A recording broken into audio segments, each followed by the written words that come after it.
The Black Ridge Riders thought they owned the Arizona Territory.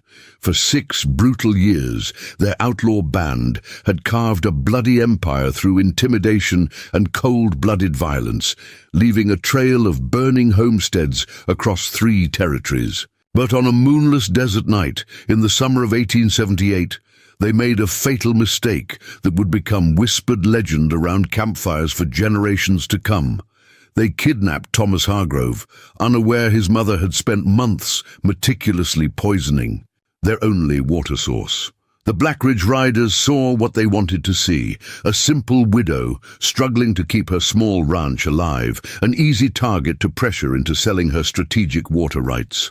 Before we jump back in, tell us where you're tuning in from, and if this story touches you, make sure you're subscribed, because tomorrow I've saved something extra special for you. What their greedy eyes couldn't see was the shadow behind Martha Hargrove's weather-worn smile, the same shadow that had haunted battlefield surgeons during the bloodiest days of the Civil War, the woman who had mastered the botanical science of both healing and killing under artillery fire at Antietam. The legend they called the Healer, because if you knew what she was truly capable of, it was already too late. Now, as the Black Ridge Riders celebrate their latest intimidation at their hidden canyon hideout, surrounded by the territory's most ruthless killers, Martha Hargrove is exactly where she wants to be, her carefully cultivated herbs slowly dissolving in their drinking water, invisible to their arrogant eyes, because sometimes justice demands patience, sometimes it takes a ghost from the past to bring down an empire. And the Black Ridge Riders are about to learn why, even years later, hardened soldiers still speak her name in hushed tones around campfires. The relentless Arizona sun beat down mercilessly on Juniper Canyon, turning the sprawling landscape into a shimmering mirage of heat and dust. 20 miles outside the small settlement of Redemption Springs, a modest ranch house stood in defiant isolation, its weathered wooden structure a testament to frontier determination.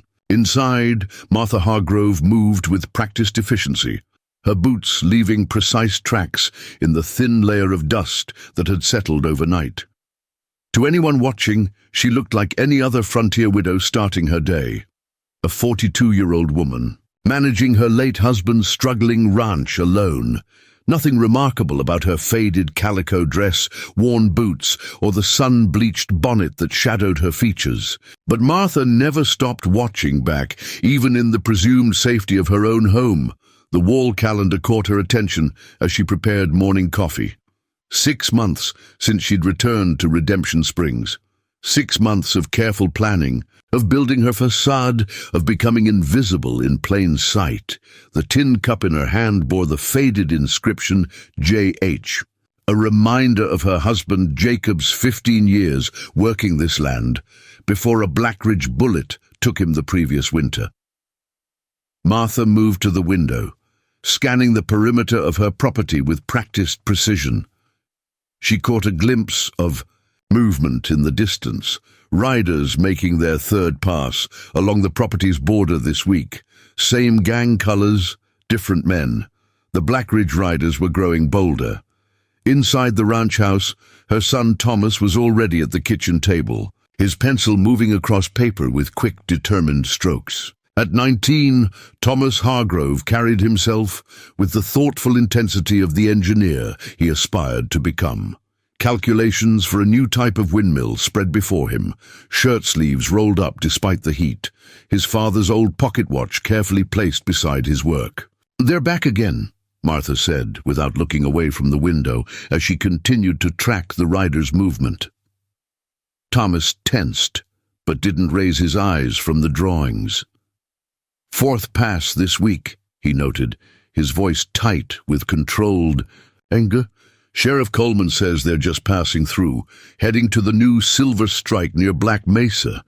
Is that what he says?" Martha's voice carried a careful neutrality that anyone who truly knew her would recognize as dangerous. She set her coffee down and pulled a chair across from her son. "And you believe that?" Thomas finally looked up, meeting his mother's steady gaze. Mother and son shared the same deep-set hazel eyes, though Thomas's reflected the straightforward honesty of a young man who'd spent his life working with practical problems of water and earth. Martha held something harder, something that seemed to evaluate and calculate on a level beyond simple mathematics. "No," he admitted, "not after what happened to the Wilcox family last month or the threats to Henderson's General Store. But what else can we do? The water rights are already filed with the territorial office." Martha's face remained impassive, but her mind was cataloguing, processing, planning. The water rights claim had been Thomas's idea, a legal declaration, documenting their ownership of the crucial spring that fed not only their ranch, but potentially the entire Eastern Valley. Thomas had surveyed the land, drawn the maps, and presented evidence to the territorial office. It was the act of a good son, a man who believed in the system and progress. It was also the act of a man who didn't truly understand the nature of the predators circling their small ranch. "We could withdraw it," Thomas suggested, though his tone indicated he already knew her answer. "It's not about the water rights," Martha replied, her voice carrying an edge she rarely allowed herself. "The Black Ridge Riders have bought or intimidated their way into controlling every water source along the Eastern Territory. This legal challenge is just slowing them down." She moved to a hand-drawn map of the territory that hung beside an old family photograph. Martha, Thomas, and Jacob standing in front of their newly built ranch house 7 years ago. Her finger traced the route of the old wagon trail that cut through the northern part of the territory. "Perfect route for moving stolen silver," she said quietly.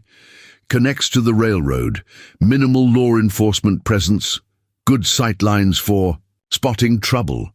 Her assessment was automatic, professional, the kind of evaluation she'd performed countless times in her former life. Thomas watched his mother with a mixture of concern and curiosity. After Jacob's death, Martha had disappeared for nearly 4 months, only occasionally sending word that she was alive. When she'd returned, something had changed in her. Something harder, more focused, as if she'd come back with a purpose beyond simply reclaiming her husband's property. "You sound like you've given this a lot of thought," he observed carefully. Martha's expression shifted into something more casual, more aligned with the ranch widow she appeared to be. "Just thinking out loud. Your father always said to understand. Outlaws, you have to think about what they want and what they're willing to do to get it." Their conversation was interrupted by the sound of horses approaching, not the single riders from earlier, but multiple mounts, heavy and purposeful. Martha moved to the window with fluid efficiency, her stance changing subtly. Thomas wouldn't notice the transition, but in that moment the widow became something else entirely, a predator assessing threats. 3 riders approached the house, each bearing the distinctive blood-red bandanas of the Black Ridge Riders. The center horseman pulled ahead, a man whose very posture spoke of casual violence and absolute authority. Emmett Wade, leader of the Black Ridge Riders, former Confederate cavalry officer suspected of orchestrating a criminal operation that stretched across 3 territories. He'd transformed a small gang of deserters into a sophisticated network dealing in protection rackets, water rights control, and silver theft. His appearance at the Hargrove Ranch wasn't a coincidence. It was a message. "Stay inside," Martha told Thomas, her voice carrying the same quiet authority that had once commanded field hospitals during the bloodiest battles of the war. "Whatever happens, whatever you hear, stay inside." Thomas started to protest, but fell silent at the look in his mother's eyes. In that moment, he glimpsed something beneath the widow's exterior, something that seemed both foreign and strangely familiar, as if he was seeing a version of his mother he'd somehow always known existed, but had never directly witnessed. Preparing and narrating this story took us a lot of time, so if you are enjoying it, subscribe to our channel. It means a lot to us now. Back to the story. Martha. stepped onto the porch as the three riders came to a halt in the yard. She noted how they positioned themselves, automatically cataloguing their stance, the way their hands rested near their holstered weapons, the manner in which their eyes constantly scanned for threats. These weren't simple cowboys or common bandits. These were men with training, probably military backgrounds. "Mrs. Hargrove," Wade called out, his voice carrying a practiced charm that didn't reach his eyes. "Beautiful morning for a visit." Martha's posture subtly shifted into something non-threatening, something that projected vulnerability and uncertainty. The exact image of a widow uncomfortable with unexpected visitors. "This is private property, Mr. Wade," she replied, her tone polite but cautious. Wade smiled, removing his hat with theatrical precision. He was in his early 50s, with salt and pepper hair and the weathered face of someone who'd spent years under the desert sun. His eyes, however, were cold and calculating, constantly evaluating. "That's exactly what I wanted to discuss with you, Mrs. Hargrove. The property." He gestured expansively. "My organization has development plans for this region. Plans that could benefit everyone, including you and your boy." Martha noted how his companions subtly spread out, trying to establish dominant positions around the porch. An amateur move. They were telegraphing their intentions to anyone trained to see it. "We're not interested in selling," she replied, maintaining her role as a simple ranch widow. "This property has been in my husband's family for generations." Wade's smile tightened almost imperceptibly. "Things change, Mrs. Hargrove. Progress comes whether we want it or not. Smart folks adapt." He shrugged, his vest shifting to momentarily reveal the handle of a pistol holstered at his side. "Others, they tend to get left behind, sometimes tragically." Martha allowed a flash of fear to cross her face, feeding their assumptions. Let them think they were dealing with a simple widow and her idealistic son. Let them underestimate her. It's what she'd been planning for months. "Are you threatening us, Mr. Wade?" she asked, allowing a tremor to enter her voice. "Threatening?" Wade spread his hands in a gesture of innocence. "I'm offering you a way forward. $5,000, well above market value, because I respect what you and your boy have here." His voice hardened slightly. "But that offer won't last forever. Especially with all these legal complications your son seems intent on pursuing." The mention of the water rights confirmed what Martha already knew. The riders had sources within the territorial office, possibly within the sheriff's department itself. The corruption ran deeper than even Thomas had suspected. Martha wrapped her arms around herself, the picture of intimidated vulnerability. I'll need to discuss this with my son." Wade's smile returned, satisfied that his message had been delivered effectively. He reached into his jacket, making one of his companions tense nervously. Martha filed that away. The man wasn't used to real violence, just intimidation. Wade produced a folded paper, holding it out.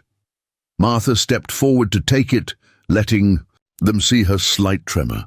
Inside, she was counting weapons, analyzing stances, noting how each man carried himself. Everything told her these weren't just outlaws. Their quasi-military bearing, the disciplined spacing, the coordinated approach, all suggested connection to something bigger, something more organized than a typical gang. 3 days, Mrs. Hargrove," Wade said as he mounted his horse. "Time enough to make the sensible choice." Their hoofbeats faded into the distance, leaving Martha standing on the porch. She waited until they were out of sight before her demeanor changed completely. The trembling stopped. Her posture shifted subtly, center of gravity lowering, weight balanced perfectly. This was the stance that had made her a legend in field hospitals, the healer preparing to hunt. Thomas emerged from the house, his face pale with concern. "Ma, what do we do?" Martha turned to her son, letting him see for the first time the steel beneath her quiet smile. "It's starting," she said softly. "They're getting ready to move on something big, something worth killing for." She looked down at Wade's paper, a slow, dangerous smile forming, and they just invited a ghost to their party. Inside the ranch house, on a table tucked in the corner of Martha's bedroom, sat a small collection of journals. They weren't family, records or recipe books, but detailed notes on botanical compounds, their effects on the human body, and precise dosages. Beside the journals lay a worn medical kit, not from the local doctor, but from the Union Army Medical Corps, and a single faded photograph with the inscription, Field Hospital at Antietam, Sept. 1862. The widow of Redemption Springs was much more than she appeared, and the Black Ridge Riders had just made the mistake of threatening the only family she had left. Redemption Springs hadn't changed much in the years since Martha had last called it home. The single dusty street still housed the same struggling businesses, though now most sported fresh bullet holes and hastily repaired windows, silent testimony to the Black Ridge Riders' growing influence. Martha steered her weathered wagon outside Henderson's general store, noting 3 saddled horses clustered near the hitching post. Black Ridge horses. She recognized the distinctive Spade brand. Inside, she could hear raised voices. Sarah Henderson's store had been in her family since the town's founding. Now it was about to become another kind of battlefield. Inside Henderson's general store, 2 Black Ridge Riders flanked the counter where Sarah Henderson stood, her face pale but determined. The third, wearing a lieutenant's badge identifying him as Kevin Slater, leaned forward menacingly. "Protection payments ain't optional anymore, Sarah," Slater growled. "Town's changing. Be a shame if something happened to this place." Martha selected a shopping basket, moving quietly through the aisles. Her presence registered. She saw the nearest rider's hand twitch slightly toward his holster. Ex-military or lawman, that telltale gesture, more evidence something bigger was happening with the Black Ridge Riders. "I've already paid the business." "Association," Sarah's voice carried clearly, strained but resolute. "Sheriff Coleman says sheriff ain't in charge anymore." Slater swept a display of local honey onto the floor. "We are. $100 a month starting today." Martha rounded the aisle, her basket filled with normal ranch supplies. She kept her movements deliberate, unthreatening, just another frontier widow doing her shopping. "Oh my," she said mildly, stepping in the sticky honey. "What a mess. Sarah, do you have a mop? I'd be happy to help clean up." The riders turned, irritation crossing their faces. Slater started to speak, but Martha was already moving past them to the counter. "Adding these to my monthly account," she said cheerfully. "And I'll need a pound of that new coffee you got in, the one from San Francisco. Thomas says it's amazing." Sarah blinked, then caught on. "Of course, Martha. I'll get that from the back. Take your time." Martha smiled at the riders. "I'm sure these gentlemen were just leaving, weren't you, boys?" Slater stepped closer, using his bulk to intimidate. "This ain't your business, lady." "No." Martha's smile remained pleasant, but something shifted subtly in her eyes. Later, Slater would try to explain to his brothers what he saw. Something cold, something that triggered instincts he'd learned in combat. "My husband's family helped build this town. Sarah's grandfather saved my son's life during the fever outbreak 2 summers ago. So maybe it is my business." She turned back to her shopping list, dismissing them. The insult was deliberate, calculated. Slater's face reddened, his hand twitching again toward his holstered pistol. "You should be careful, Mrs. Hargrove," growled. "Accidents happen." Martha didn't look up from her list. "Yes, they do. Like 3 weeks ago when your man Dawson had that nasty fallout by Eagle Creek, the one that wasn't reported." Now she met his eyes. "Funny thing about accidents. You never know who might have seen something." The riders exchanged glances. That incident hadn't been reported because it happened during a late-night silver shipment. No one was supposed to know about it.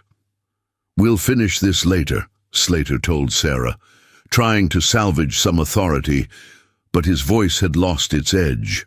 "After they left," Sarah sagged against the counter. "Thank you, Martha, but you shouldn't have." They're dangerous." "Yes, they are," Martha began, cleaning up the honey with practiced efficiency. "And they're getting more organized. That's what worries me." Sarah got the mop. "Sheriff Coleman says they're just passing through, part of some big operation moving south next month. Is that what he says?" Martha's voice was carefully neutral. "Interesting, because that's not what his deputy told Elena Mason when they tried to pressure her into selling last month." She worked in silence for a moment, letting Sarah process the implications. The storekeeper was smart. She'd see the pattern. "They're buying up all the land with water access," Sarah said slowly, "or forcing people to sell. But why? It's just desert territory." "Maybe," Martha finished mopping. "But it's also the most direct route between the new Silver Strikes and the railroad. Lots of empty land, no cavalry patrols in some spots, perfect for moving things that need to stay off the main trails." Sarah's eyes widened. "You think there's—" "I think," Martha interrupted gently, "that you should take a vacation. Visit your sister in Tucson for a week or two. I can't— "The store—" Martha's voice was soft but carried absolute authority. "Please. Things are about to change in Redemption Springs. When they do, it's better if certain people aren't around to see it." Outside, Martha loaded her supplies into her wagon. As she climbed onto the seat, she noticed a folded paper tucked beneath the reins, a crude drawing of a gravestone with "Hargrove" scrawled across it. An amateurish threat, but it confirmed her suspicions. The Blackridge riders were getting nervous, pushing harder, which meant they had a deadline. Something big was coming. She drove to the outskirts of town, pulling onto a rocky overlook. From here, she could see Eagle Creek stretching south toward the border. 8 years ago, she had been investigating reports of poisoned water sources during a Navajo uprising. The investigation had led to Arizona territory before her superiors suddenly reassigned her. Now the Blackridge riders were securing water rights along the same route. Her wagon creaked as she reached beneath the seat, removing a small wooden box. Inside lay 6 glass vials filled with clear liquid, each labeled with precise measurements. 3 empty spaces showed where vials had been removed. Martha smiled as she checked her work. Everything was progressing exactly as planned. The afternoon. Sun cast long shadows across the canyon as she headed home. In her rear view, she caught glimpses of a rider following at a discreet distance. Amateur surveillance. They were watching her while she watched them. Perfect. Everything was falling into place. The healer was about to remind the territory why battlefield surgeons still whispered her name with a mixture of awe and fear. But first, she had to give the Blackridge riders exactly what they wanted. One seemingly vulnerable widow and her idealistic son. The perfect targets. The perfect trap. Martha smiled as she drove. Some predators, after all, hunt best from inside the den. Inside Martha's bedroom lay secrets few in Redemption Springs could imagine. Beneath floorboards worn smooth by years of careful steps, she retrieved a leather-bound journal. Its pages weren't filled with a widow's grief, but detailed formulas written in a surgeon's precise hand, dosages, symptoms, timetables of deterioration. Martha's fingers traced the latest entry, dated 3 weeks prior. 3rd delivery to Eagle Creek, gradual onset beginning, estimated full effect 20-30 days. Martha closed the journal and pulled from her apron pocket the folded paper Wade had given her. It wasn't just a deed of sale as she'd expected, but a crudely drawn map marking a meeting point at Serpent's Pass, a narrow canyon 10 miles north of town. The paper carried a faint medicinal smell, and Martha held it to her nose, her eyes narrowing in recognition. Laudanum. Wade was a user, another weakness to exploit. A sharp knock at the front door interrupted her thoughts. Martha slid the journal back into its hiding place and adjusted her posture to once again become the grieving widow. Thomas had already answered the door by the time she reached the main room. "Dr. Abernathy?" she greeted, genuine warmth in her voice for the first time that day. "What brings you out this far?" The elderly doctor stood in their doorway, his medical bag clutched tightly in gnarled hands. At 70, William Abernathy had been the territory's only doctor for nearly 30 years. His eyes, still sharp beneath bushy white eyebrows, darted nervously around the room. "Martha, Thomas," he nodded, stepping inside and lowering his voice. "I needed to warn you. 3 more Blackridge men came into my surgery last night. Stomach cramps, bloody flux, weakness. Make 7 this month." Thomas closed the door, concern etching his features. "Is it spreading through the town?" "That's just it." Abernathy shook his head. "It's only affecting Blackridge men, only those who drink from Eagle Creek." His eyes locked with Martha's. "The symptoms, they're consistent, with certain botanical toxins, the kind you researched during the war." A heavy silence filled the room. Martha's expression remained carefully neutral, but Thomas looked between them with dawning comprehension. "Mother?" he questioned, his voice barely above a whisper. Martha gestured for them both to sit. The time for some truths had come. "William was more than just our doctor, Thomas. During the war, he supervised my work with the medical corps at Antietam and Gettysburg. Your mother," Abernathy said, placing his bag on the table, "was the finest botanical specialist in the entire Union Army. She saved thousands with her medicinal compounds." He paused, "and eliminated certain threats with the same knowledge." Thomas stared at his mother as if seeing her for the first time. "The water at Eagle Creek is being slowly contaminated," Martha confirmed, her voice steady. "Not enough to kill, yet. Just enough to weaken, to create uncertainty, to make them vulnerable. When the time comes. Wade's offering to buy our ranch because we control the only clean water source left that feeds his hideout," Thomas realized, his engineer's mind quickly calculating the implications. "But that means—" "It means they'll come for it regardless," Martha said. "The offer is merely a formality. When we refuse, they'll take more direct action." "And you've been planning for this all along," Thomas said, a statement rather than a question. "Since the day they murdered your father," Martha confirmed. "Wade didn't recognize me from the war. Few would connect the widow Hargrove with the healer who served General McClellan." Abernathy opened his medical bag, removing a small amber bottle. "I brought more foxglove extract as you requested. But Martha, I must urge caution. What you're attempting is justice," she finished firmly. "Not revenge, William, justice." The doctor sighed, the weight of his years showing in the slump of his shoulders. "The Blackridge Riders have the sheriff in their pocket.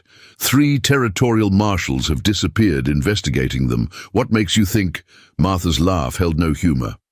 "I don't plan to arrest them, William." Thomas stood abruptly, pacing the small room.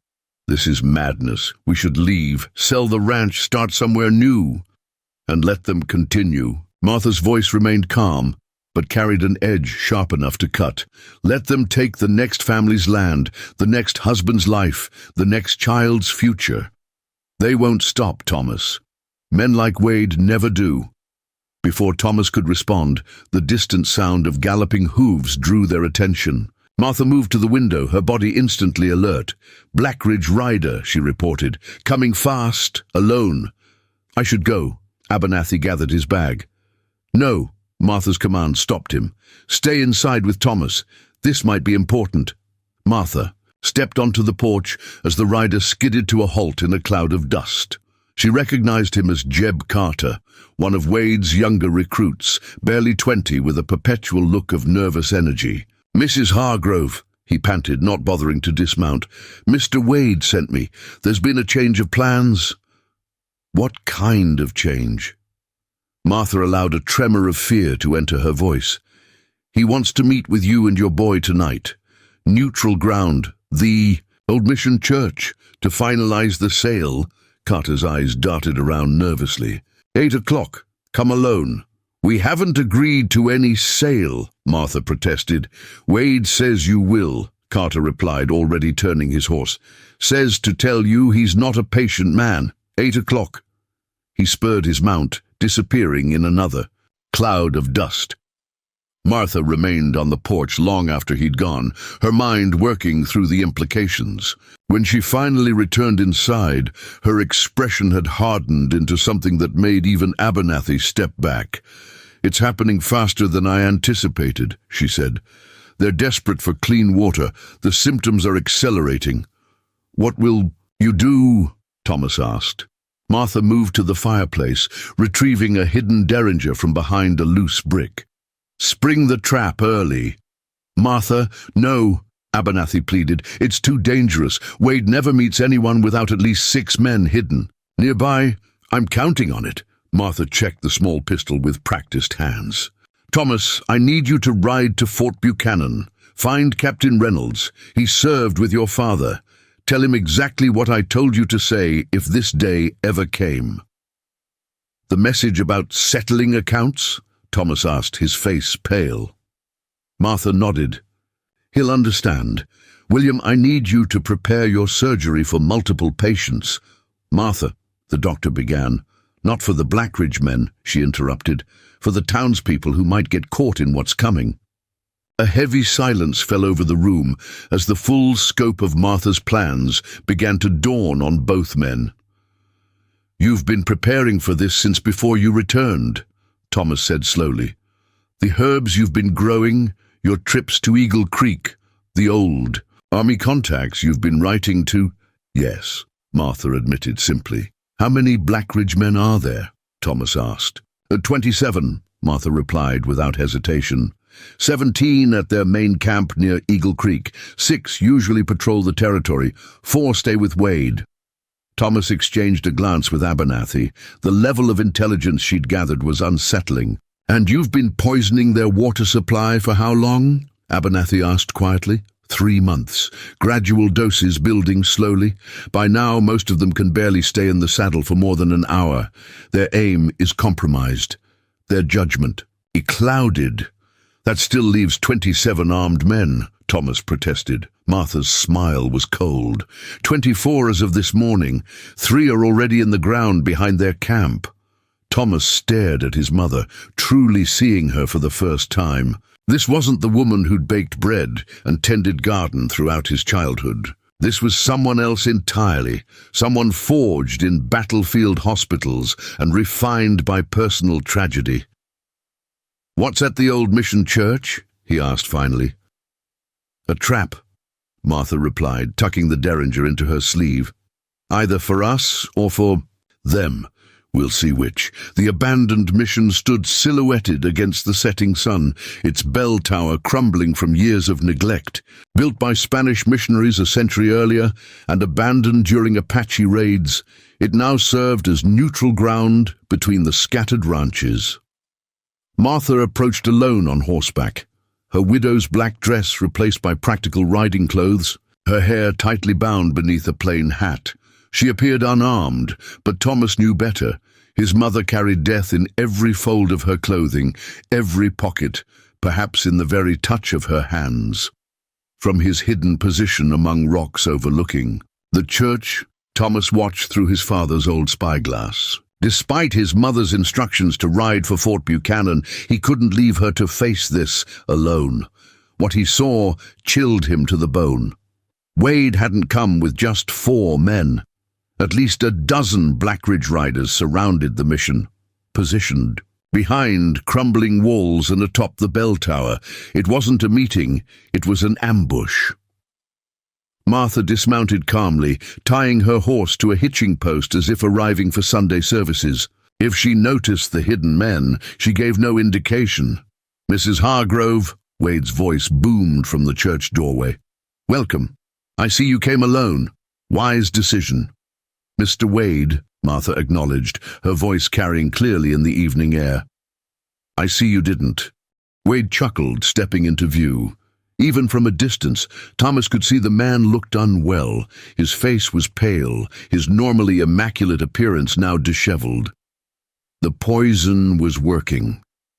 Simple precautions, Wade gestured vaguely. I'm disappointed. Your boy didn't join us. Thomas is considering your offer, Martha replied, stepping closer. He's young, idealistic, he believes in legal proceedings and territorial law. And you don't? Wade raised an eyebrow. I believe in more immediate solutions, Martha said. That's why I came with a counteroffer. Wade's interest visibly piqued. I'm listening. Martha reached slowly into her pocket, removing a small leather pouch. Your men are sick, Mr. Wade. The water at Eagle Creek doesn't agree with them anymore. But I can fix that. Wade's composure slipped momentarily. You know about that? I know many things. Martha opened the pouch, revealing dried herbs. This will purify your water, eliminate the sickness. In exchange, you leave our ranch alone. You expect me to believe a ranch wife knows about water purification, Wade scoffed, but Thomas could see the desperate interest in his eyes. I expect you to recognize an opportunity when you see one, Martha replied calmly. Your men are dying, Mr. Wade. 3 already in the ground, if my count is correct. How many more can you afford to lose? Wade's hand moved to his stomach unconsciously. Another symptom. And how do I know this isn't some trick? Martha smiled.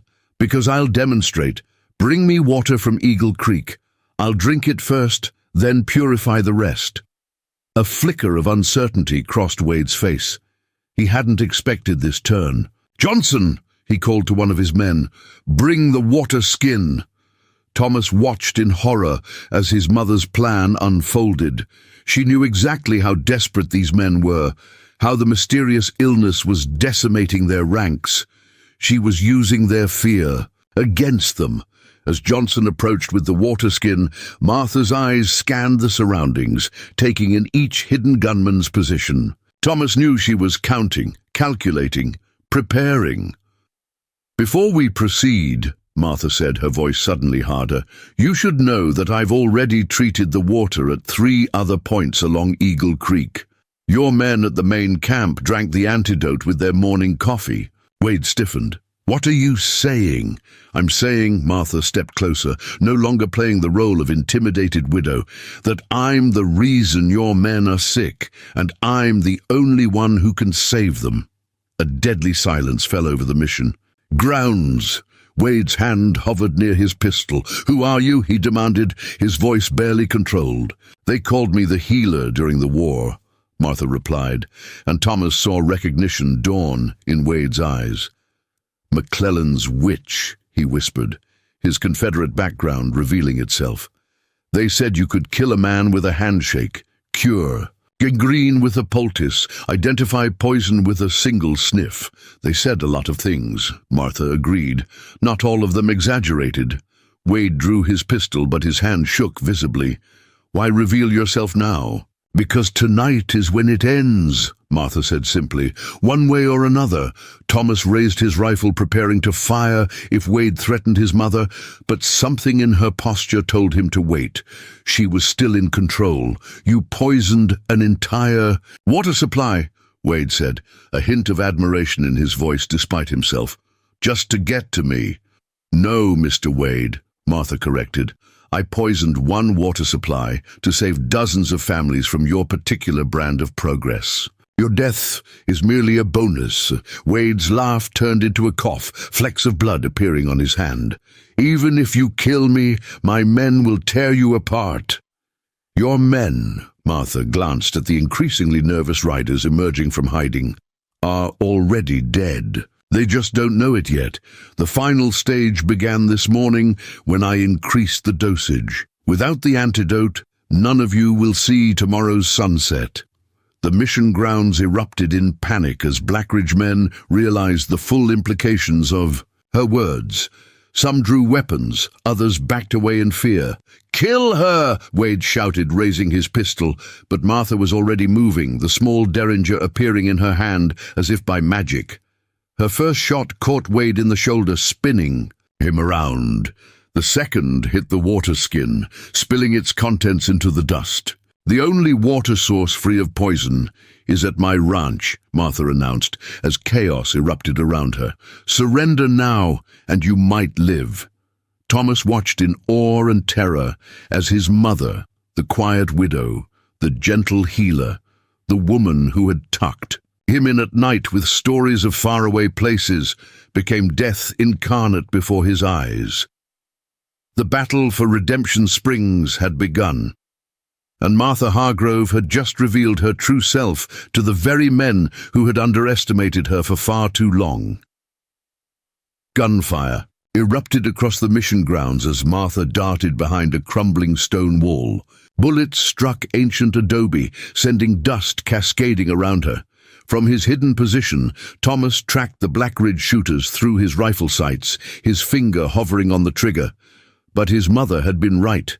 Their aim was compromised, hands trembling from the poison's effects.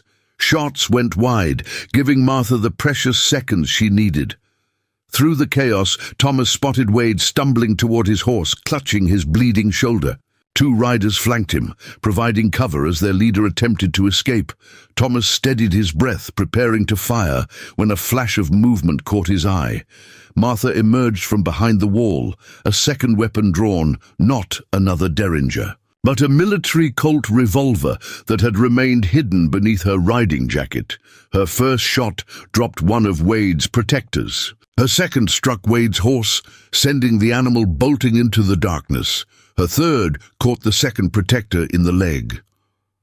The methodical precision of her shooting was unlike anything Thomas had ever witnessed. Each movement economical, each target assessed and prioritized with cold efficiency. "Wade is getting away," Thomas muttered, shifting his aim toward the fleeing outlaw leader. "No, he isn't," came a deep voice beside him. Thomas nearly fired in surprise before recognizing the uniform, Captain James Reynolds of the U.S. Cavalry. His father's old comrade, accompanied by a half-dozen blue-coated soldiers. "How did you—" Thomas began. "Your mother's messages have been arriving for weeks," Reynolds said, his weathered face grim as he surveyed the battle below. "Preparations were already underway. We were a day's ride out when we saw your signal fire." Thomas stared at the captain. "But I didn't light any—" A knowing smile crossed Reynolds's face. "Martha has always been thorough in her planning. She anticipated you might not follow her instructions to leave." Below, Martha had taken cover again as the remaining Blackridge men regrouped. Despite their weakened condition, they still outnumbered her significantly. Thomas counted at least 8 still able to fight. "Shouldn't we help her?" Thomas asked urgently. Reynolds placed a restraining hand on Thomas's shoulder. "Watch, your mother isn't fighting alone." As if on cue, riders emerged from the darkness surrounding the mission, not cavalry soldiers but townspeople from Redemption Springs. Thomas recognized Henderson the shopkeeper, blacksmith Josiah Miller, and several ranchers whose properties bordered the Hargrove land. All were armed, their expressions grim with purpose. The townsfolk knew. Thomas whispered in disbelief. "Some of them," Reynolds nodded. "The ones who'd lost the most to the Blackridge riders. Your mother united them, gave them hope that Wade could be defeated." Below, Martha's voice rang out clearly in the momentary lull of gunfire. "Blackridge men, look around you! The cavalry is here. The townspeople have risen, and your bodies are failing from within. Surrender now and receive the antidote, or die where you stand." Several riders immediately threw down their weapons, their faces pale with fear and sickness. Others looked to their lieutenants for guidance, finding only confusion and panic. 3 broke for their horses, attempting to flee, but were quickly surrounded by townspeople. Through it all, Martha moved with deadly purpose, making her way toward the mission's small chapel where Wade had disappeared. Thomas leveled his rifle again. "Permission to provide covering fire, Captain?" he requested formally. Reynolds nodded. "Granted. But remember, your mother wants Wade alive." Thomas fired 3 calculated shots, not at men, but at strategic points, a lantern that plunged part, Of the courtyard into darkness, a support beam that collapsed and blocked one escape route, a water barrel that burst and created a slick hazard. The chaos gave Martha the opportunity to reach the chapel doors unnoticed. Inside the darkened chapel, Wade crouched behind the altar, his breathing labored, sweat beading on his forehead despite the evening chill. Martha entered silently, her footsteps masked by the commotion outside. The chapel's single window cast moonlight across the abandoned sanctuary, illuminating decades of dust and neglect. "It's fitting, isn't it?" Martha's voice echoed among the rafters, "that it should end in a house of judgment." Wade fired wildly toward her voice, the shot going wide. "Show yourself, witch!" Martha stepped into a shaft of moonlight, the Colt held steadily at her side. "I'm right here, Emmett. I've always been right here, watching you destroy lives, waiting for the moment to end it. You think poisoning me is justice?" Wade spat, blood flecking his lips. "I'll be a martyr. My men will burn your ranch to the ground, kill your boy, erase your very name. Your men are either surrendering or dying as we speak," Martha replied calmly. "The cavalry has arrived. The townspeople have risen. Your empire is falling, Emmett. But that's not why I'm here." She moved closer and Wade raised his pistol again, his hand shaking so badly now he could barely aim. "Stay back!" "I'm not here about the water rights," Martha continued as if he hadn't spoken. "Or the land grabs. Or even my husband's murder." Wade's face twisted in confusion. "Then what the hell do you want?" Martha's next words dropped into the silence like stones into still water. "I want to know about General Hollister's gold shipment. The one you and your Confederate deserters stole in '64. The one you murdered an entire field hospital to cover up." Wade's face went slack with shock. "How could you possibly—" "I was there," Martha said softly. "At Meadow Creek Field Hospital. I was treating wounded from both sides when your men came. You didn't recognize me. I was younger then, covered in blood and smoke. But I recognized you, Captain Wade of the 7th Virginia Cavalry. I watched you execute doctors, nurses, wounded soldiers, all for 12 crates of gold meant for the Union. A payroll. That's impossible," Wade whispered. "We killed everyone at that hospital." "Not everyone," Martha corrected. "I survived. Buried under the bodies of those I'd tried to save. I heard you give the orders, saw your face clearly in the lamplight as you counted your blood money." Outside, the gunfire had stopped.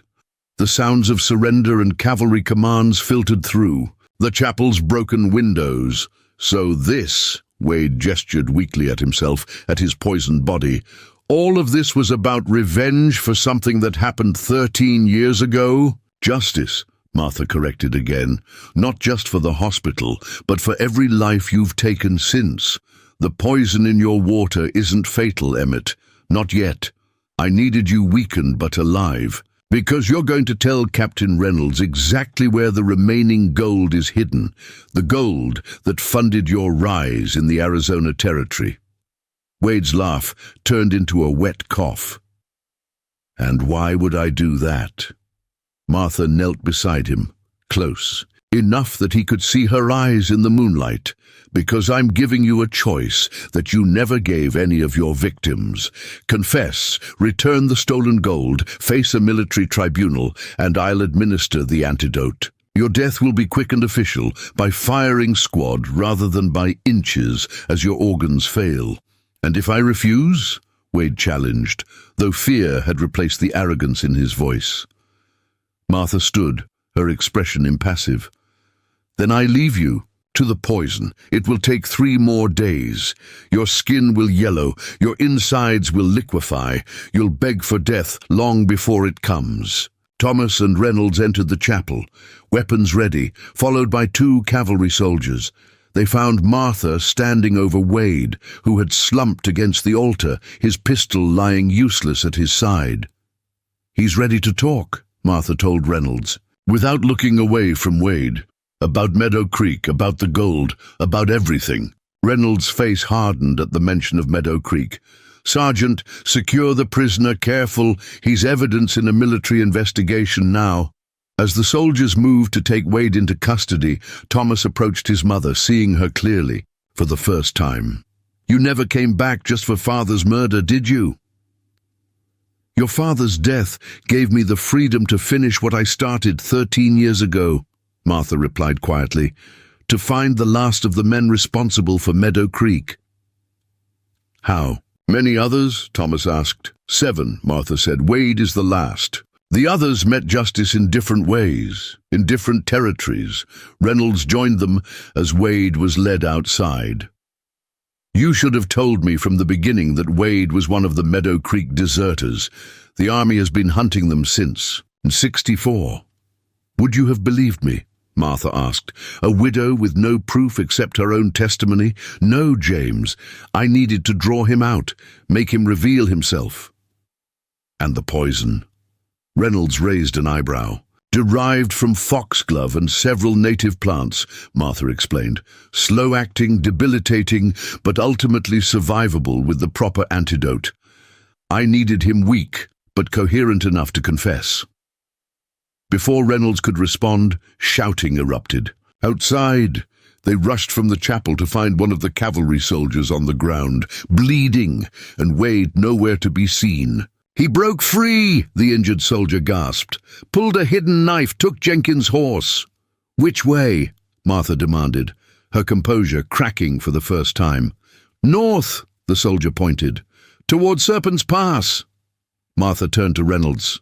"He's heading for the gold. It must be hidden somewhere in the canyon." "In his condition, he won't get far," Reynolds began, but Martha was already moving toward her horse. "He has maybe a day before the poison reaches its final stage," she said, checking her Colt's ammunition. "That's enough time to reach his cache and disappear into the mountains beyond." Thomas grabbed his mother's arm. "You can't go after him alone. He's desperate now, which makes him more dangerous." "I'm not asking permission, Thomas," Martha replied, her voice iron beneath silk. "I've hunted this man for 13 years. I won't lose him now." Reynolds stepped forward. "We'll organize a pursuit at first light. These canyons are treacherous in darkness. By first light he'll be gone," Martha said. "And so will I." She swung into her saddle with surprising agility for a woman her age. Thomas made a decision. "I'm coming with you." Martha started to object, then saw the determination in her son's eyes, the same look his father had worn when his mind was set. "Keep up, then," was all she said before spurring her horse toward the northern canyon. Thomas mounted quickly, but before following, turned to Reynolds. "Get these people back to town. Have Dr. Abernathy treat the wounded riders. There's an antidote in my mother's bedroom, under the floorboards beneath the east window." Third journal from the left has the formula. Reynolds nodded, impressed by the young man's sudden authority. "What about you two?" "We'll find Wade," Thomas said with certainty, "one way or another." As Thomas galloped after his mother, the mission faded behind him, the sounds of victory and justice giving way to the rhythm of hoofbeats and the whisper of the desert wind. Ahead lay Serpent's Pass, a maze of narrow canyons and treacherous cliffs where a desperate man sought escape and a determined woman sought completion of a 13-year quest. The night deepened as Martha and Thomas rode side by side, following a trail only she seemed able to see. Blood droplets on rocks, disturbed gravel, broken branches of sparse desert vegetation. "All these years," Thomas said as they navigated a narrow ravine, "when you disappeared after Father's death." "I was hunting the others," Martha confirmed, "following rumors, tracking movements across 5 territories. And each of them, the poison." Martha's face was stone in the moonlight. "Each received justice appropriate to their crimes, some by the noose, some by the bullet, some by their own hands when cornered. Wade is different. He was their leader, the one who gave the order at Meadow Creek." "Why didn't you tell me?" Thomas asked, hurt evident in his voice. "Would you have understood?" Martha countered. That your mother had dedicated her life to hunting down murderers? That behind every bedtime story and bandaged knee was a woman who had killed 6 men in cold blood? Before Thomas could answer, Martha reined her horse to a sudden stop, raising her hand for silence. Ahead, the canyon narrowed further, its walls rising like the sides of a coffin.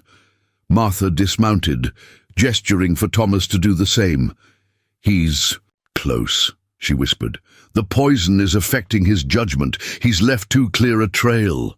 They secured their horses and continued on foot, Martha leading with the certainty of a predator tracking wounded prey.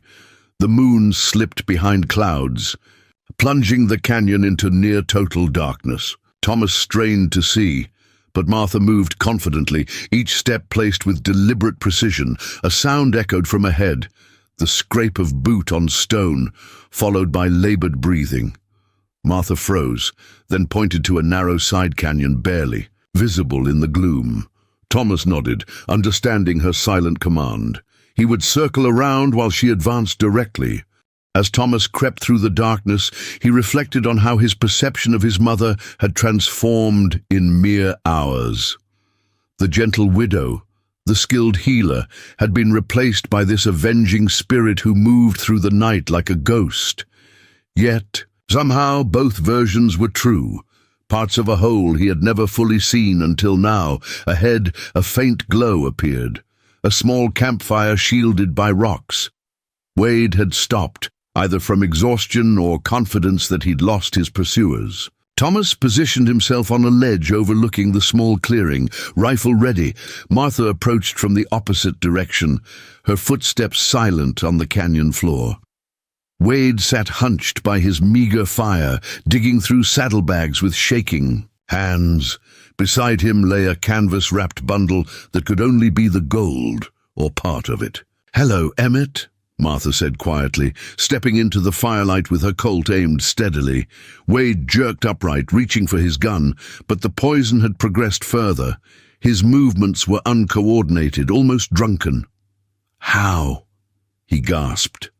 "I told you," Martha replied. "I've been hunting you for 13 years. Did you think a head start of a few minutes would save you?" Wade's laugh was hollow, ending in another wet cough. "You're too late anyway. My men at Eagle Creek camp, not all of them are sick. Some never drink the local water. By now they've got your message about my capture. They'll be coming for your boy." Thomas tensed on his ledge, but Martha's expression didn't change.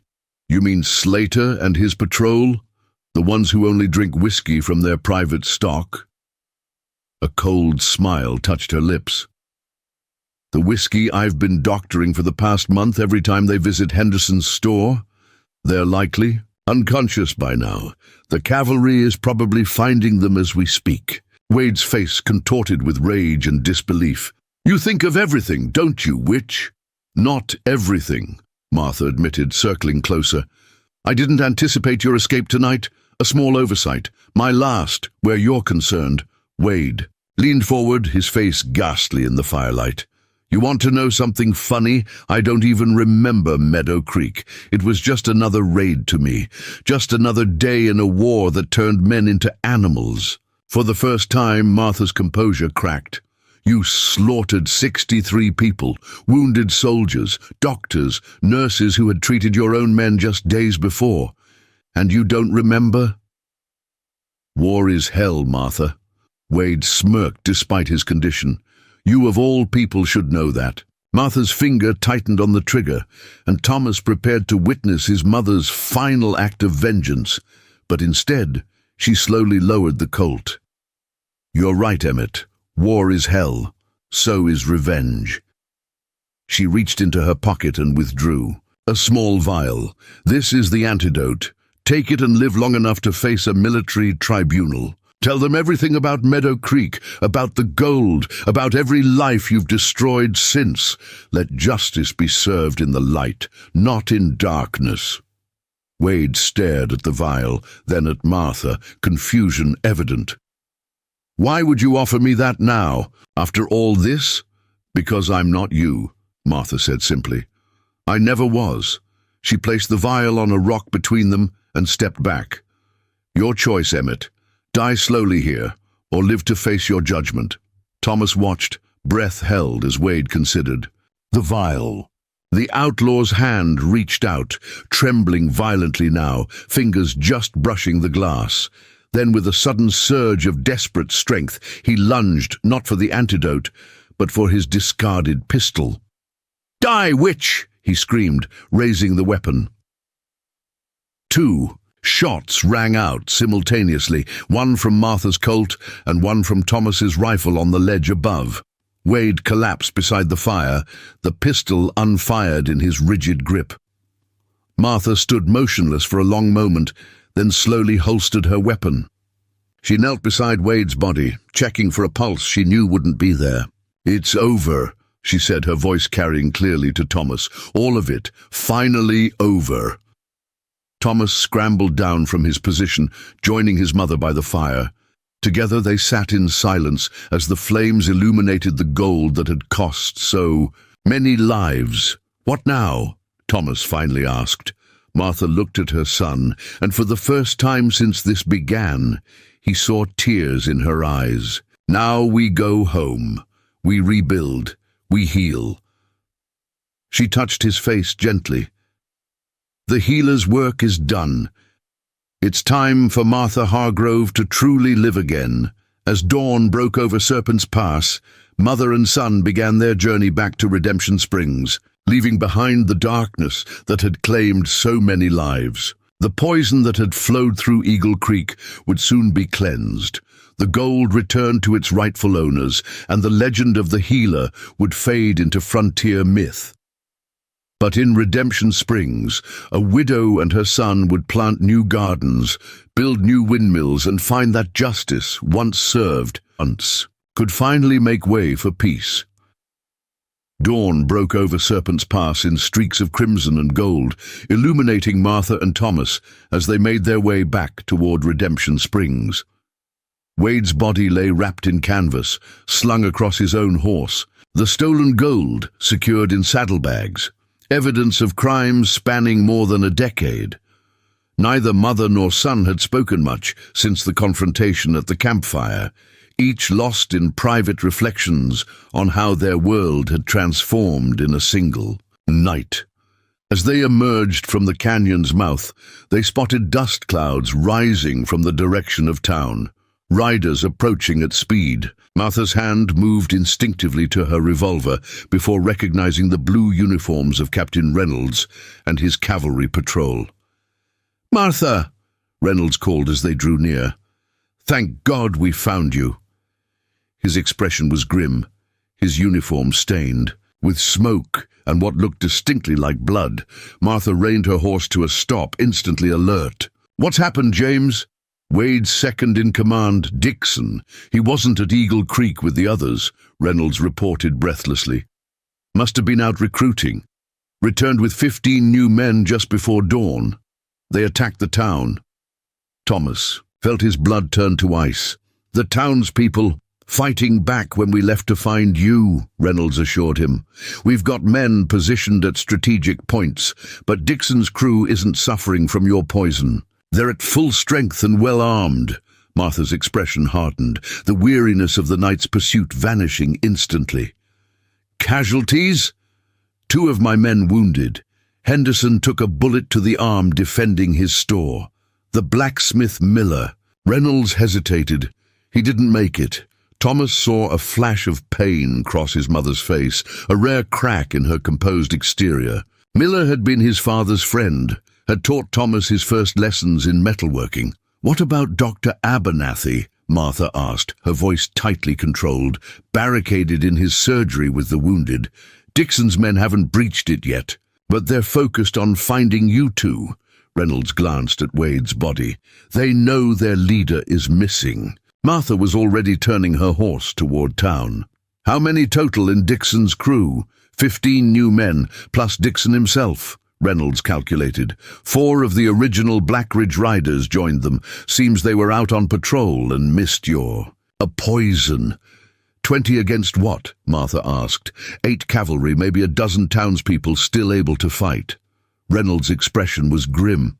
They've occupied the saloon and general store, set up firing positions covering the main street. Thomas watched his mother's face, expecting to see calculation, perhaps even doubt. Instead, he saw only cold resolve hardening her features. "Thomas," she said without looking at him, "take the gold and Wade's body to Captain Reynolds' camp outside town, then stay there. I'm not hiding while you—" Thomas began. "This isn't a discussion," Martha cut him off. "I started this. I'll finish it." Reynolds cleared his throat. "Martha, even you can't take on 20 armed men alone." "I won't be alone," she replied, finally turning to face them both. "I'll have surprise, desperation, and 13 years of planning on my side. And I don't intend to fight them all." Her eyes found Thomas, softening slightly. "Your father once told me that in battle you don't need to defeat every enemy soldier, just break their will to continue fighting." Thomas recognized the shift in his mother's demeanor. The widow and even the vengeful hunter were gone, replaced by the battlefield surgeon who had seen the worst of human conflict and survived. "At least let us create a diversion," Reynolds offered. "Draw some of them out of town." Martha considered this briefly, then nodded. "Give me an hour to get into position, then approach from the east. Make it look like you're attempting to flank them." "And where will you be?" Thomas asked, already suspecting the answer. Martha's smile was cold. "Where they least expect me." The town of Redemption Springs had transformed into a battlefield. Bullet holes pockmarked wooden storefronts, broken glass glittered in the morning sun, and the distinctive smell of gunpowder hung heavy in the air. From his position at the edge of town, Thomas watched through his spyglass as Reynolds prepared his cavalry for their diversionary attack. He had disobeyed his mother, of course. The gold and Wade's body was safely delivered to the cavalry camp as instructed, but Thomas had doubled back immediately, unwilling to sit safely at a distance while his mother faced this threat alone. If she survived, she would be furious. If she didn't, Thomas refused to consider that possibility. Through the spyglass, he could see Blackridge riders positioned throughout the town. 2 on the saloon roof, 3 more inside with rifles aimed from windows, others scattered among various buildings. At the center of it all, pacing the main street like a conquering general, was a tall, broad-shouldered man Thomas recognized as Dixon, Wade's brutal enforcer. "Where is she?" Dixon shouted, loud enough for his voice to carry to Thomas's position. "Bring me the Hargrove woman and her brat, and maybe, I'll let some of you live to see sundown." No response came from the barricaded townspeople. Dixon fired his pistol into the air in frustration. "Wade's been missing since last night," he continued, addressing the entire town. "You've got 1 hour before I start executing hostages." Thomas's blood ran cold. Hostages? Reynolds hadn't mentioned hostages. He adjusted his spyglass, scanning the storefronts until he spotted movement in the window of Henderson's store. Civilian faces, women and children, guarded by armed riders. A flicker of movement on a rooftop caught Thomas's attention. For just a moment, he glimpsed a figure slipping between chimneys, his mother moving with the silent grace of a hunting cat, positioning herself above the enemy. A distant bugle call announced Reynolds's diversion, cavalry charging from the east, exactly as planned. Dixon barked orders, and half his men repositioned to meet this new threat, firing from cover as the cavalry approached, then withdrew in a feigned retreat. In that moment of distraction, Thomas saw his mother make her move.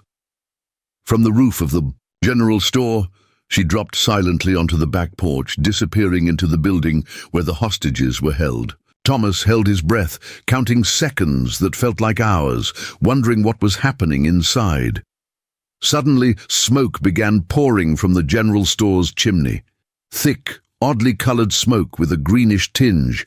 Riders guarding the building stumbled out, coughing violently, some collapsing on the boardwalk. Through windows, Thomas could see confusion spreading among the hostages, but they weren't coughing.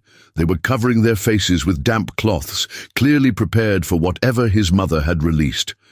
Dixon noticed the commotion, shouting orders as he ran toward the store. Before he could reach it, the hostages began streaming out the back door, led by Sarah Henderson herself, all still clutching their protective cloths. Chemical warfare, Thomas whispered in astonishment, recognizing his mother's strategy. The smoke wasn't affecting the townspeople because they'd been prepared, but the riders were dropping like flies. Through the chaos, Martha appeared on the saloon balcony, directly above Dixon.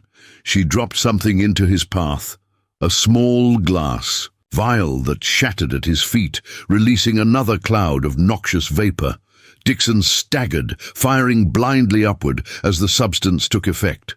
Martha was already moving, leaping to an adjacent awning and swinging down behind another group of disoriented riders. 3 more vials flew from her hands in quick succession, each releasing its toxic payload among the outlaws. Thomas understood now.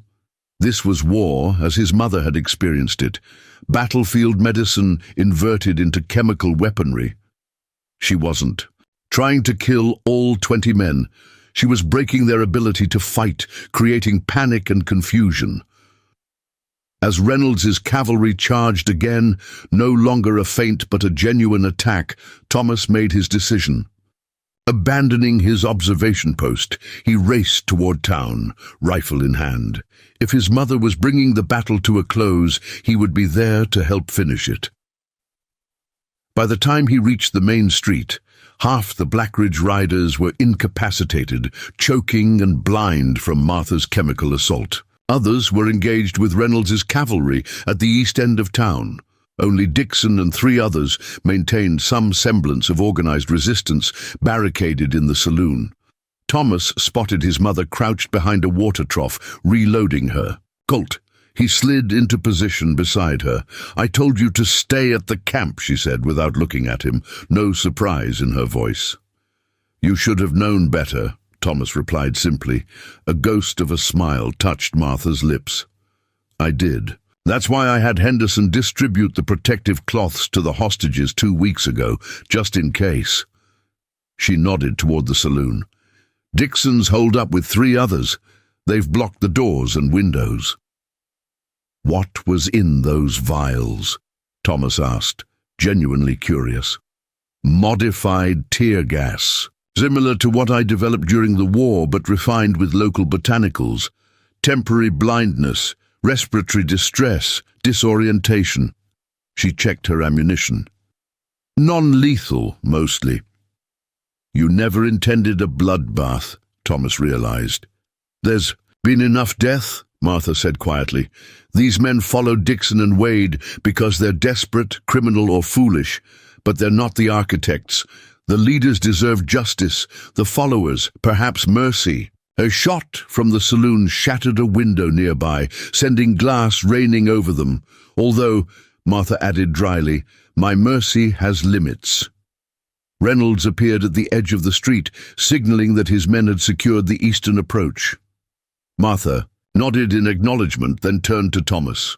"Cover me," she said, reaching into her jacket to produce one last vial, larger than the others, with a darker liquid inside.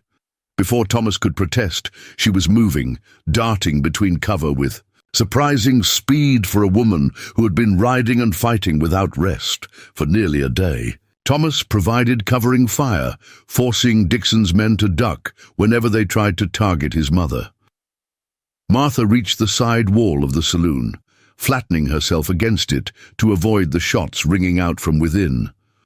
With practiced precision, she struck a match, lit a short fuse attached to the vial, and hurled it through a broken window. "Fire in the hole!" she shouted, diving behind a nearby water trough. The explosion was modest but effective, not enough to destroy the building, but sufficient to blow out the remaining windows and fill the interior with choking smoke. Coughing and cursing, Dixon, and his remaining men stumbled out the front doors, weapons still clutched in desperate hands. "Put them down," Martha called, her Colt aimed steadily at Dixon's broad chest. "Your boss is dead. Half your men are incapacitated. The cavalry holds. The town. It's over." Dixon squinted through streaming eyes, trying to focus on Martha. Recognition dawned on his smoke-grimed face. "You," he spat, "the widow. Wade said you were nothing but a broken woman." "Wade misjudged many things," Martha replied evenly. "That's why he's draped over his own horse, headed for a pauper's grave." Dixon's face contorted with rage. For a moment, Thomas thought he would charge, despite the hopelessness of his position. Instead, the outlaw slowly lowered his weapon. "What happens to us now?" he demanded. "That depends," Martha said. "The poison affecting your men at Eagle Creek isn't fatal if treated. Surrender completely. Testify against those who escape justice today, and Dr. Abernathy will provide the antidote." She stepped closer, her voice dropping so only Dixon could hear. "Resist, and I've got 16 more formulations that can make a man wish for death long before it finds him." Something in her tone, or perhaps in her eyes, convinced Dixon of her sincerity.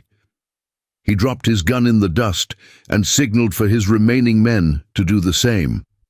As Reynolds and his cavalry moved in to secure the prisoners, Thomas approached. His mother, seeing her in yet another new light. Not just the vengeful widow or the tactical genius, but a woman who chose mercy when revenge was within her grasp. "You could have killed them all," he said quietly. "After what they did to Father, to the town, to the Meadow Creek Hospital." Martha holstered her weapon, suddenly looking every year of her age and then some.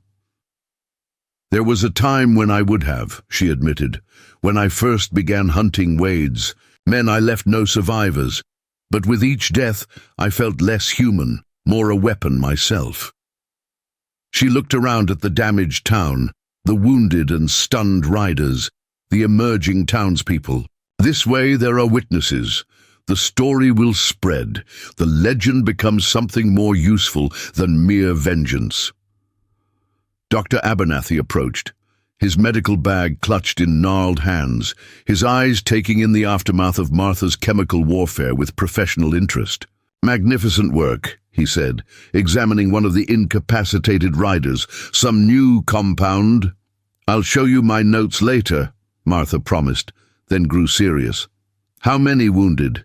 4 townspeople with moderate injuries, 2 cavalry with gunshot wounds. They'll recover.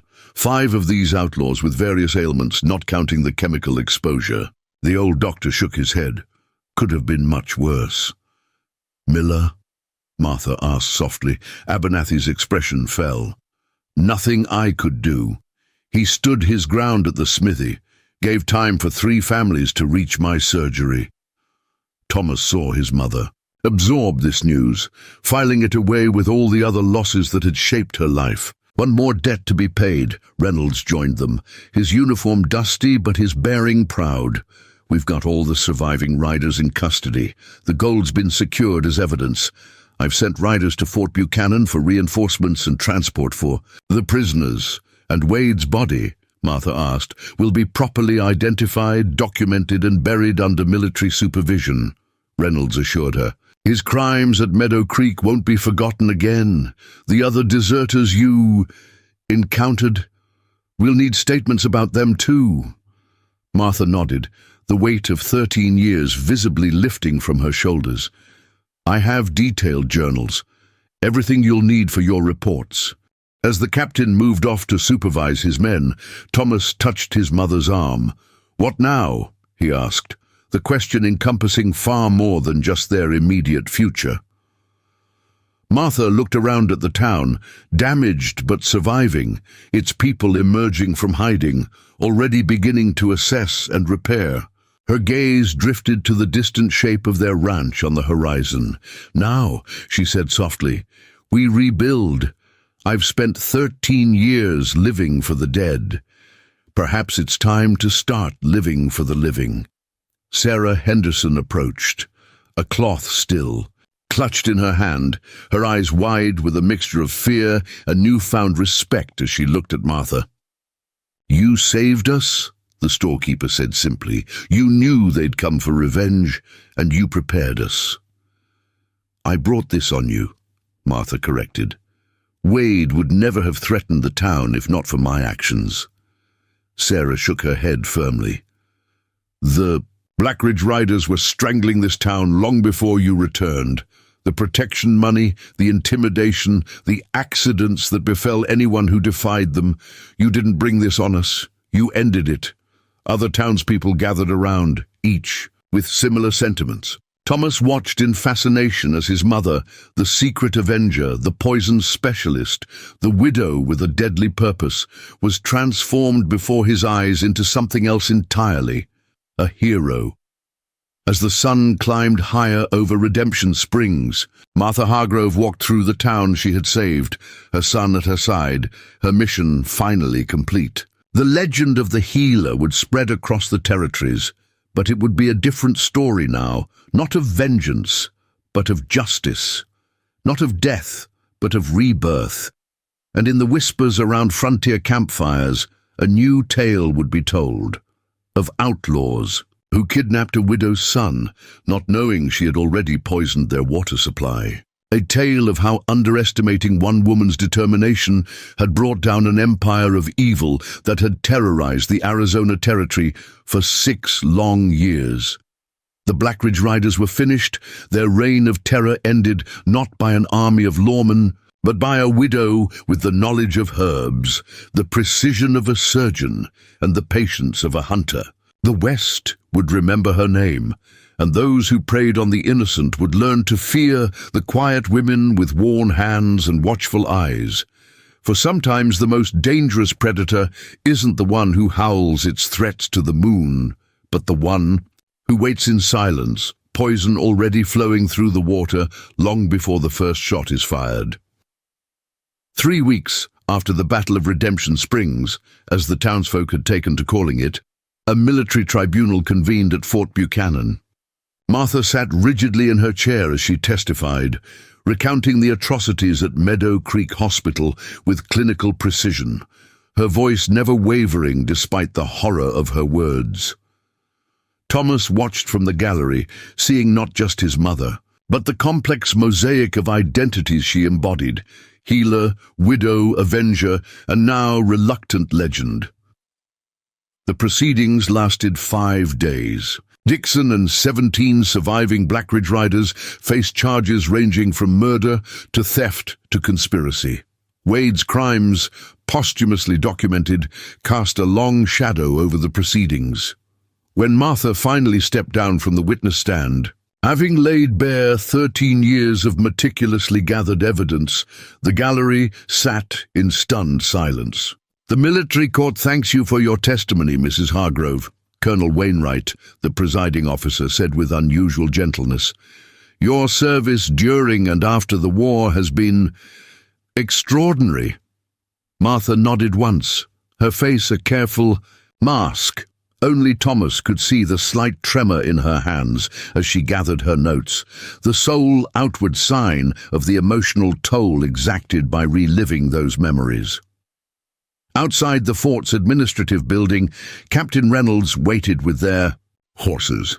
"The verdict will come tomorrow," he told them, his expression solemn. "But there's no doubt Dixon will hang, along with the worst offenders. The others face prison terms." He hesitated, then added, "The Army wishes to commend you officially. Martha, a citation for your actions at Meadow Creek and for helping bring these deserters to justice." Martha's laugh held no humor. "A citation for poisoning water supplies and developing chemical weapons? I think not, James." "For surviving," Reynolds corrected quietly. "For ensuring justice was served when official channels failed. The General." "Veals, the General can keep his feelings and his citations," Martha interrupted, mounting her horse with fluid grace. "I didn't do this for recognition. I did it because it needed doing." As they rode from the fort, Thomas studied his mother's profile against the setting sun. The weeks since the battle had changed her. The hard edges remained, but something else had emerged. A quieter strength, less brittle, more weathered but also more resilient, like desert wood that had survived both drought and flood. "You didn't want their recognition," he observed as they traveled the dusty road toward Redemption Springs. "No," Martha agreed simply, "because you're ashamed of what you did," Thomas pressed. Martha considered this, her eyes on the horizon. "Not ashamed, not entirely proud either. I did what was necessary. Nothing more, nothing less." She glanced at him. "But I won't be anyone's hero, Thomas. Heroes don't poison men, no matter how much they deserve it." "The townspeople might disagree," Thomas pointed out. "They've already started calling it Martha's justice, when someone outsmarts an enemy instead of outgunning them." A flicker of discomfort crossed Martha's face. Legends are dangerous things. They simplify complex truths into simple stories. I'm neither hero nor villain, just a woman who refused to accept that evil men could act without consequence.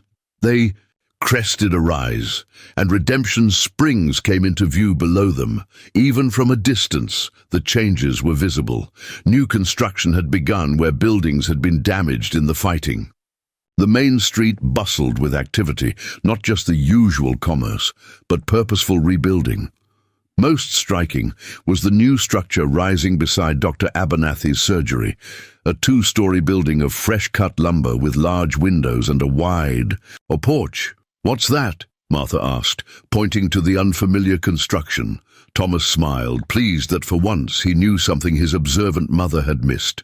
"The town council voted while you were testifying.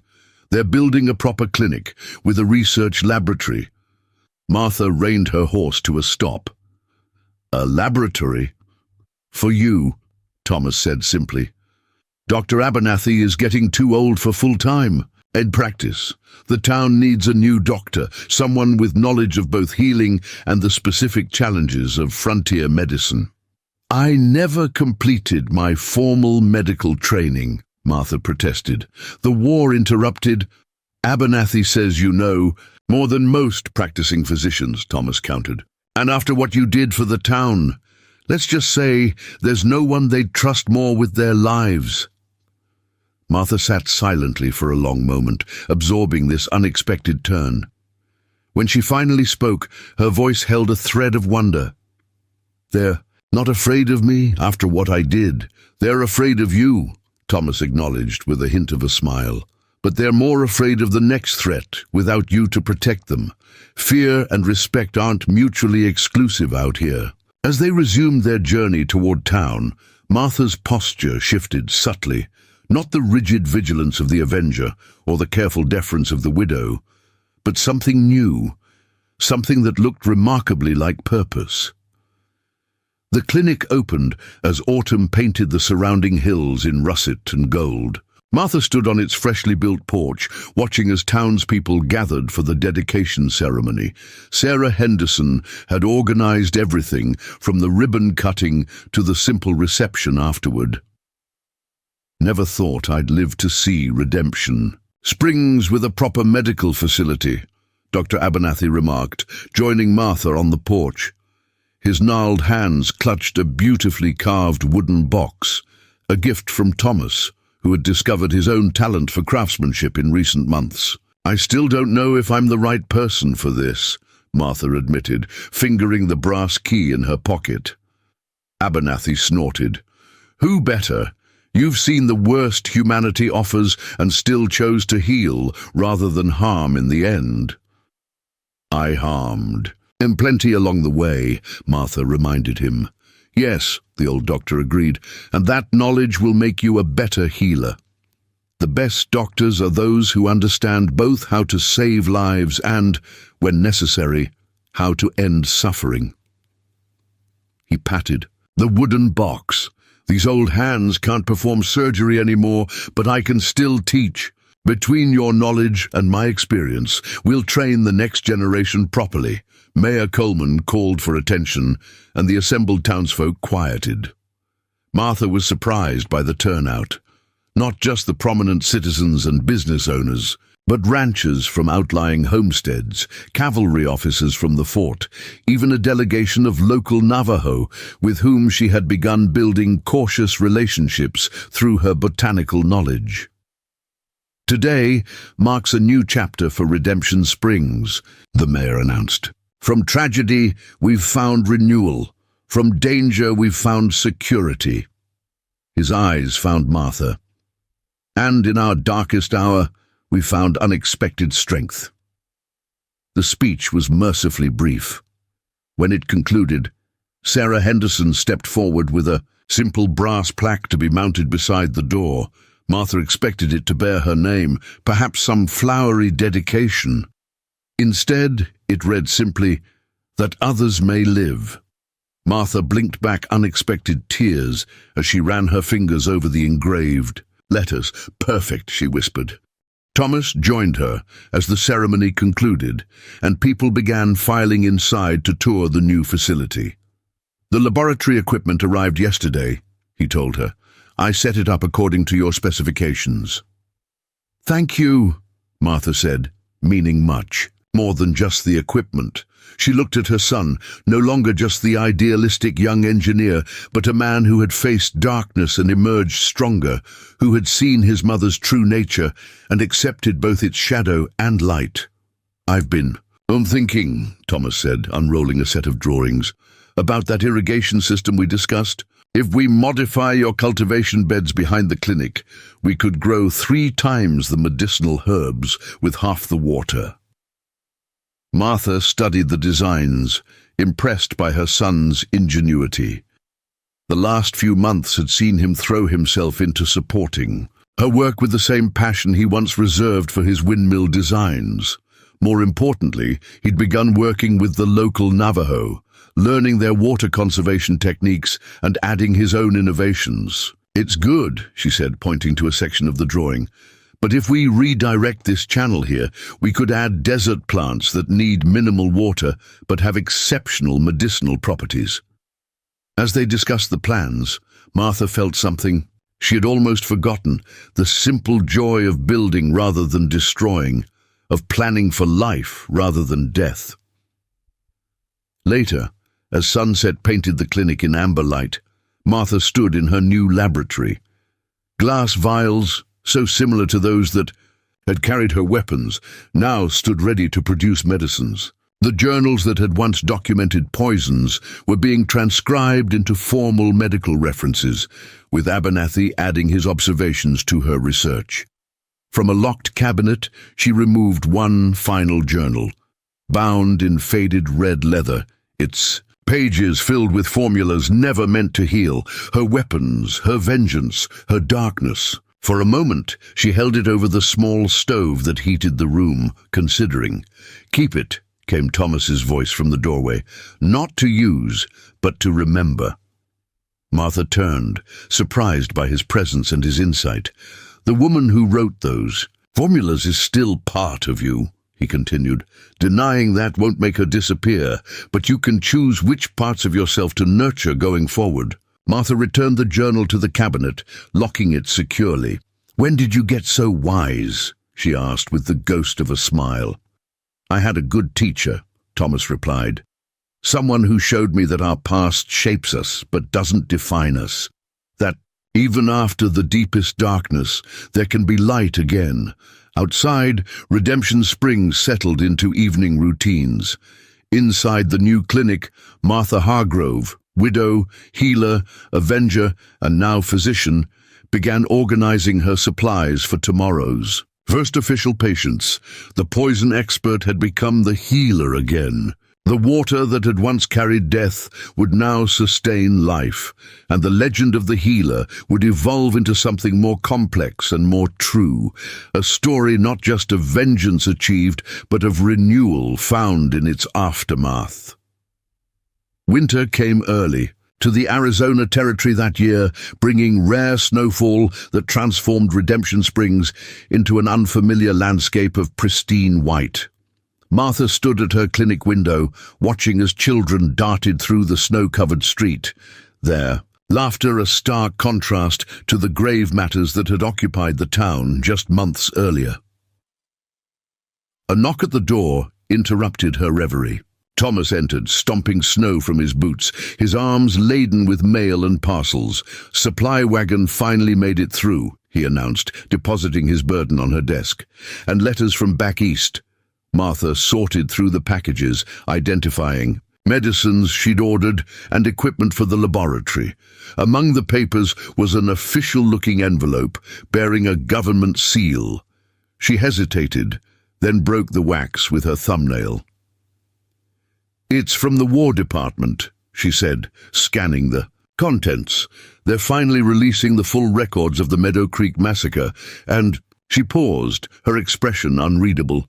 "They've posthumously awarded commendations to the medical staff who died there." Thomas watched as his mother set the letter aside with deliberate care. "Is that good news?" "It's justice, of a sort," Martha replied. "Too late for those who died, but perhaps their families will find some peace." She turned her attention to a different envelope. "This is more immediately concerning." The second letter bore the letterhead of the territorial governor's office. Martha read it twice before handing it to Thomas. "The governor's coming to Redemption Springs," Thomas asked, surprised.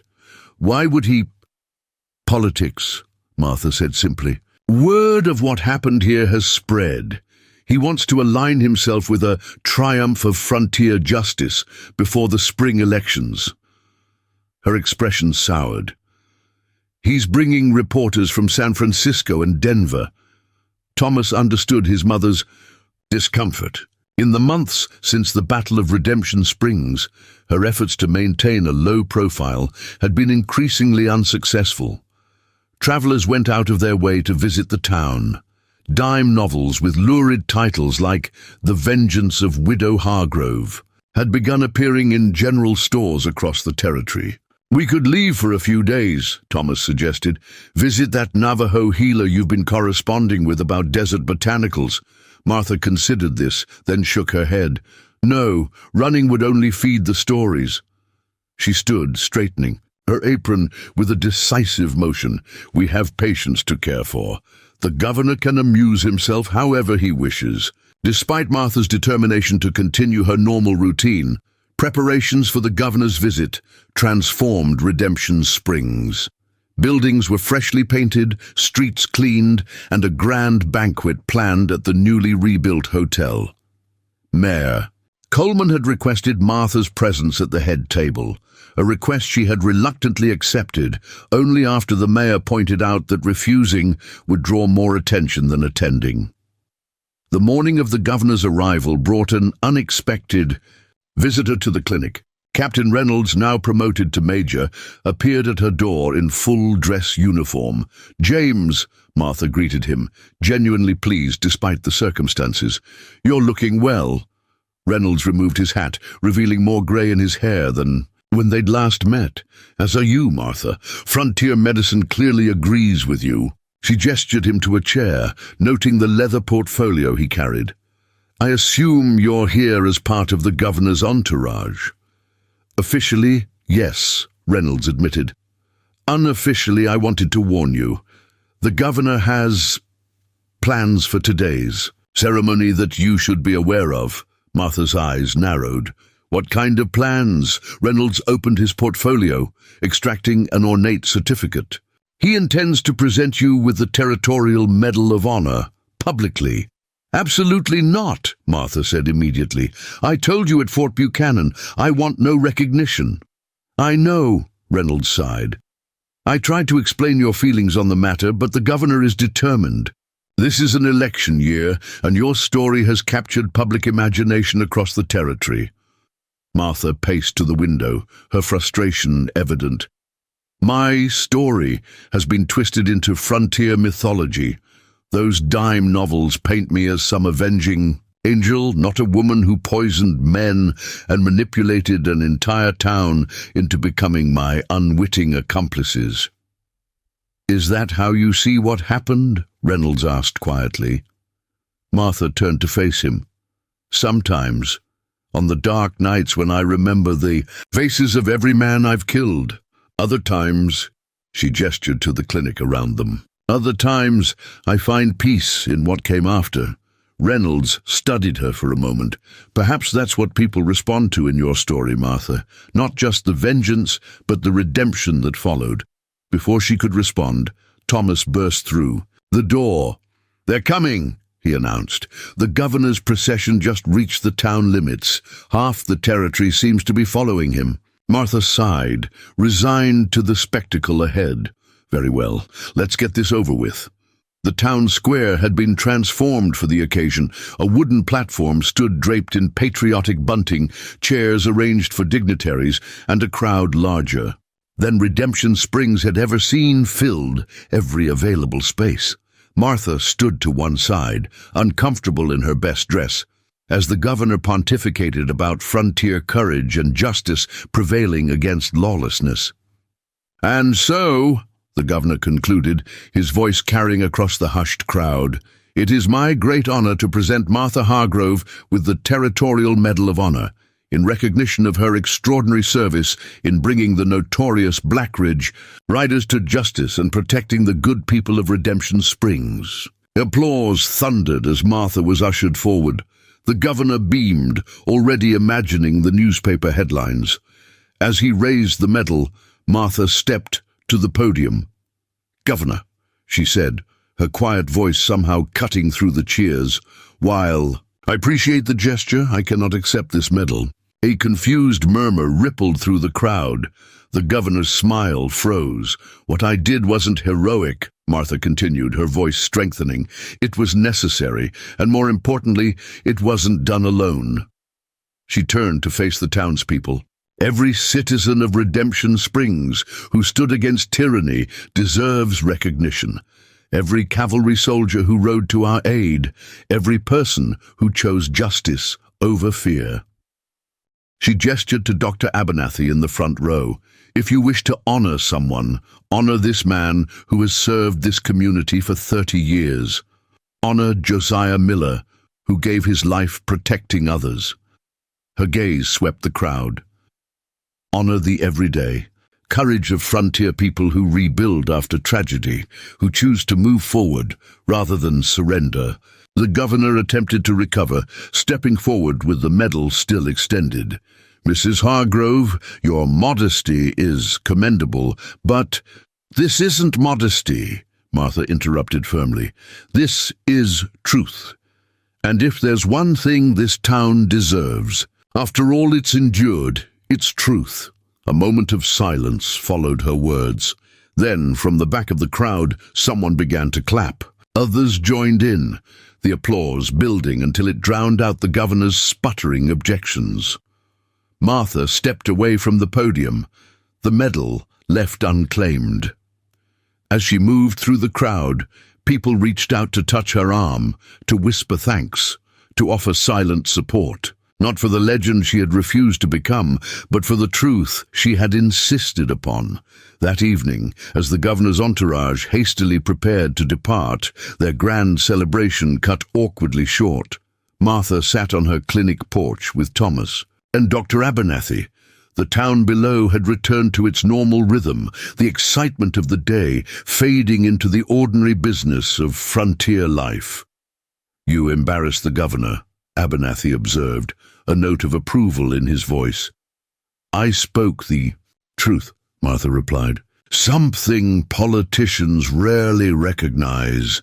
Thomas leaned against the porch railing. "The reporters seemed even more excited by your refusal than they would have been by your acceptance. One of them was already calling it the healer's creed, putting the community above personal glory." Martha grimaced. "Wonderful. Another chapter in the legend." "Perhaps," Abernathy mused, "some legends serve a purpose. Not the dime novel nonsense, but the core truth beneath it." "And what truth would that be?" Martha asked skeptically. "That justice comes in many forms. That strength isn't measured by how many you kill, but by how many you save." The old doctor's eyes twinkled. That the most dangerous person on the frontier might be a widow with a knowledge of herbs and the patience to wait for the right moment, despite herself, Martha smiled. "A cautionary tale, then." The best kind, Abernathy agreed. As darkness settled over Redemption Springs, lamps winked into life across the town, each one representing a family, a future, a community preserved. Martha watched them appear one by one, like earthbound stars. "You know," Thomas said thoughtfully, "I've been thinking about expanding the irrigation system beyond the clinic gardens. With some modifications, we could help the entire town become more drought-resistant. Using my poison channels for water distribution." Martha raised an eyebrow. "There's poetry in that." "There's future in it," Thomas corrected. "Your knowledge helped save this town. Now it can help build it into something stronger." Martha considered, and this as she gazed across the darkened landscape. In the distance, she could just make out their ranch where everything had begun, where a widow had plotted vengeance and found in its completion not the peace she had expected, but something more complex, a purpose that extended beyond the settling of old scores. "Very well," she agreed finally. "We'll begin planning tomorrow." As Abernathy bid them good night, and Thomas retired to review his designs, Martha remained on the porch alone. The medal she had refused now sat on her desk inside, delivered later by Major Reynolds with a note explaining that regardless of her public stance, the recognition was officially recorded. She would keep it, not as a symbol of pride, but as a reminder of the fine line between justice and vengeance, between necessary action and excessive retribution. A reminder that even the darkest path could lead eventually to light. The legend of the healer would persist, despite her efforts to correct it.